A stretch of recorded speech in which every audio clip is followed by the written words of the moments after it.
Greater Noida के IIMT college में भाजपा की पश्चिमी उत्तर प्रदेश शिक्षण संस्थान प्रकोष्ठ की स्थापना के बाद पहले क्षेत्रीय सम्मेलन में आए बेसिक शिक्षा मंत्री डॉक्टर सतीश चंद्र द्विवेदी बोले, सांस्कृतिक विरासत के बल पर विश्व गुरु बन सकता है भारत। शिक्षण संस्थान प्रकोष्ठ में पश्चिमी उत्तर प्रदेश में 15 ज़िले और 4 महानगरों को शामिल किया गया है। इन ज़िलों और महानगरों से सम्मेलन में 600 सदस्यों ने हिस्सा लिया। इस मौके पर प्रकोष्ठ के सभी ज़िलों के पदाधिकारी और कॉलेज के शिक्षकों को भी सम्मानित किया गया। इस मौके पर विद्यार्थियों को छात्रवृत्ति भी अतिथियों के माध्यम से दिलवाई गई। आती है और जब लकड़ी भीगी होती है, कंडा होता है हम लोग यहाँ गोबर का उपला जिसको आप कहते हैं, कंडे में नमी होती है तो जलता नहीं है, इतना धुआं निकलता है, पूरे घर में धुआं भर जाता है। और माँ की आंखों से आंसू वैसे बहते थे जैसे झरने बह रहे हो। तो मन में आया कि एक गैस चूल्हा लेकर चलो। कॉलेज में असिस्टेंट प्रोफेसर बना तो जो सबसे पहली जरूरत घर की समझ में आई वो गैस चूल्हा आई। कल्पना करिए कि झोपड़ी में रहने वाली माँ जिसके पास एक भी रुपया नहीं हो चूल्हा खरीदने को, जिसका बेटा भी नहीं हो कोई नौकरी करने वाला, उसको जब देश के सबसे बड़े बेटे ने निःशुल्क गैस कनेक्शन उपलब्ध कराया तो उस पर टांट करने वाले लोग, उस पर टीवी पर डिबेट करने वाले लोग उसकी कीमत नहीं समझ सकते। वही समझ सकती है। और ऐसी देश की 11 करोड़ गरीब महिलाओं को वो गैस कनेक्शन उपलब्ध कराना और फिर से उसका दूसरा फेज शुरू करना, आखिर 70 साल क्यों लग गए देश को ये जरूरतें समझने में। इसलिए जो बात मैं आपसे कह रहा था कि भाजपा की राजनीति नेशन बिल्डिंग की राजनीति है, राष्ट्र के पुनर्निर्माण की राजनीति है। निर्माण शब्द में प्रयोग इसलिए नहीं करता हूं क्योंकि यह देश तो इसका इतिहास हजारों वर्ष पुराना है। भारत को कोई क्या बनाएगा। अभी मैं आपके कार्यक्रम में आ रहा था, मैं जल्दी निकल पड़ा यूपी सदन से, तो मुझे मैसेज हुआ कि थोड़ा रुक के आइए, तो मैं अपने एक प्राइमरी स्कूल में चला गया। उसका जिक्र इसलिए करना चाह रहा हूं क्योंकि दिल्ली में बड़ा बहस का विषय रहता है। तो दिल्ली और गौतम बुद्ध नगर में कोई ज्यादा दूरी नहीं है। अब वहां तो भाई हजारों करोड़ रुपए होते हैं ये दिखाने के लिए कि आज शिक्षा मंत्री स्कूल में गए।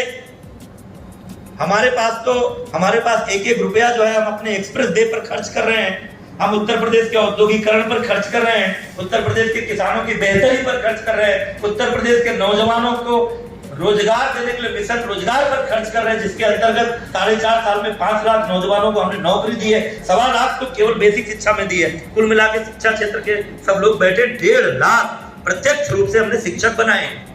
तो हमारे पास तो हजारों करोड़ रुपया नहीं है कि हम अपने मुख्यमंत्री और उप मुख्यमंत्री के एक एक कदम को होले होले चलते हुए दिखाते हुए टीवी के विज्ञापन पर खर्च कर सके। लेकिन मैं अचानक अपने एक स्कूल में चला, हमारे प्रवक्ता है सरकार के, उनका नाम विद्या, और बिल्कुल जैसे कुश्ती में ललकारा जाता है बैठ के टाइल्स तो हम कल्पना भी नहीं कर सकते थे। टीचर नहीं थे, ड्रेस नहीं था, खाकी ड्रेस एक पहनकर बच्चे निकलते थे जैसे लगता था किसी बाल सुधार गृह से निकल रहे हों। हमारी तो प्राथमिकता कुछ और थी। इसलिए हमारे माननीय मुख्यमंत्री जी के मार्गदर्शन में, उनकी प्रेरणा से ऑपरेशन कायाकल्प शुरू हुआ। आज 1,58,631 विद्यालयों में से जिनको कंपोजिट करके कुछ विद्यालय जो एक ही कैंपस में थे, हमने 1,34,000 प्राइमरी और अपर प्राइमरी को जोड़ दिया तो भी 1,34,000 जो कैंपस है उसमें से 1 लाख से अधिक कैंपसों का हम कायाकल्प कर चुके हैं। आज हमारे हर स्कूल में बाउंड्री है। और वो मैं कोई गौतम बुद्ध नगर की बात नहीं कर रहा हूँ, मैं सिद्धार्थ नगर और भदोही और चंदौली और ललितपुर की बात कर रहा हूँ। आज हमारे हर स्कूल में बाउंड्री है, हर स्कूल में पेयजल की अच्छी व्यवस्था है, बच्चों के हाथ धोने के लिए हैंडवाश का पिट है, पर्याप्त कमरे हैं, जर्जर भवनों को ढहाकर हमने नई बिल्डिंगें बना दी। ये जब जाते हैं तो हमारी एक प्रक्रिया है। हमारे यहाँ तो कोई राजतंत्र नहीं है, लोकतंत्र का एक सर्वोत्कृष्ट उदाहरण है। भाजपा उस उदाहरण का पालन करते हैं जिसमें असहमति का आदर करते हुए प्रधानमंत्री अपने कितने बड़े निर्णय को वापस भी ले लेते जब उनको लगता है कि भाई लोग इस बात से सहमत नहीं।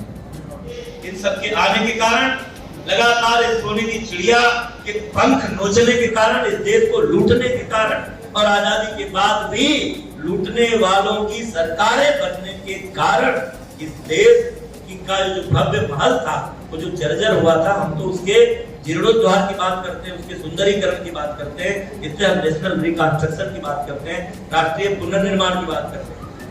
और उस राष्ट्रीय पुनर्निर्माण के लिए सबसे महत्वपूर्ण जो बात होती है वो व्यक्तित्व का निर्माण होता है, व्यक्ति निर्माण होता है। कोई देश आगे तब तक नहीं बढ़ सकता जब तक उसके नागरिक आगे नहीं बढ़े, उसके लोगों का जीवन स्तर ऊंचा नहीं उठेगा। और जब व्यक्ति निर्माण की बात करते हैं, आप गायत्री परिवार का नारा याद करिए, हम सुधरेंगे युग सुधरेगा, वो भी तो व्यक्ति निर्माण की बात ही करते हैं। अखिल भारतीय विद्यार्थी परिषद हमारा संघ परिवार का एक बड़ा, दुनिया का सबसे बड़ा छात्र संगठन है, उसका तो नारा ही यही है कि राष्ट्रीय पुनर्निर्माण के व्यापक संदर्भ में शिक्षा क्षेत्र की पुनर्रचना करते हुए व्यक्ति का निर्माण करते हैं। अब अगर राष्ट्रीय पुनर्निर्माण करना है और उसके लिए व्यक्ति का निर्माण करना है, अच्छे व्यक्ति का, अच्छे नागरिक का निर्माण करना है, तो 3 बातें उसके भीतर भरनी पड़ेगी। और वो होता है उसको ज्ञानवान बनाना, उसको चरित्रवान बनाना और उनके भीतर देशभक्ति का भाव भरना।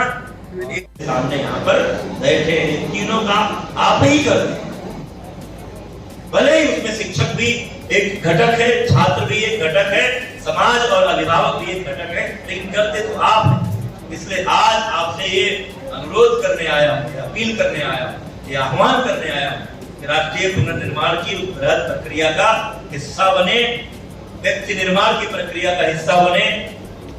Digital India, stand up India, startup India, skill India, make in India, जितने तरह के प्रयास मोदी जी की सरकार आज कर रही है, उन सारे प्रयासों की सार्थकता इन्हीं शिक्षण संस्थानों से ही सिद्ध हो सकती है। जब तक आप साथ नहीं देंगे वो नहीं हो सकता। चाहे राम मंदिर की बात करें, चाहे काशी विश्वनाथ की कॉरिडोर की बात करें, चाहे मथुरा वृंदावन में बाकी, साथ ही सबके अंदर एक नई ऊर्जा का संचार हुआ होगा। और मैं ज्यादा समय न लेते हुए मैं सीधे अपने कार्यक्रम के अध्यक्ष अरविंद सेंगर जी से आग्रह करूंगा, कृपया आए और आगे का मंच संभाले। धन्यवाद। श्री धर्मेंद्र कुमार जी, विधानसभा संयोजक कपिल चौहान जी, शिक्षण संस्थान प्रमुख मुकेश चौधरी, दिनेश चौहान, वत्सराज त्यागी जी, महानगर संयोजक आते रहिए। अपने पहले दिन के ऊपर आए बिजनौर से मैसेज कर दीजिएगा। रविंद्र प्रताप जी, दीजिएगा। हेलो, महिला शिक्षक संघ गौतम बुद्ध नगर, हमारे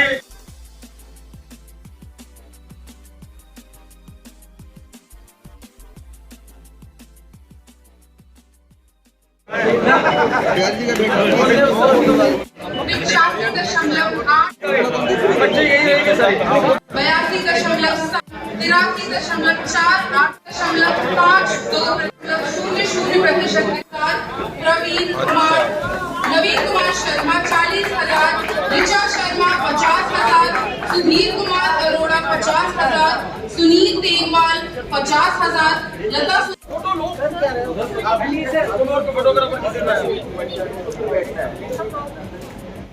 संजीव 30,000, जाकिर अली मैत्री शर्मा 40,000, कुमार अरोड़ा, प्रसाद सिंह 60,000।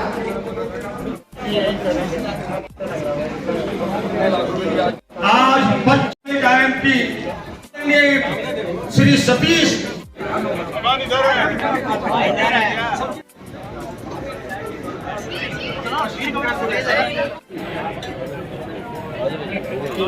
प्रकोष्ठ, क्योंकि आज राष्ट्र के पुनर्निर्माण में, देश के विकास में, देश के शिक्षण संस्थानों की एक महत्वपूर्ण भूमिका है।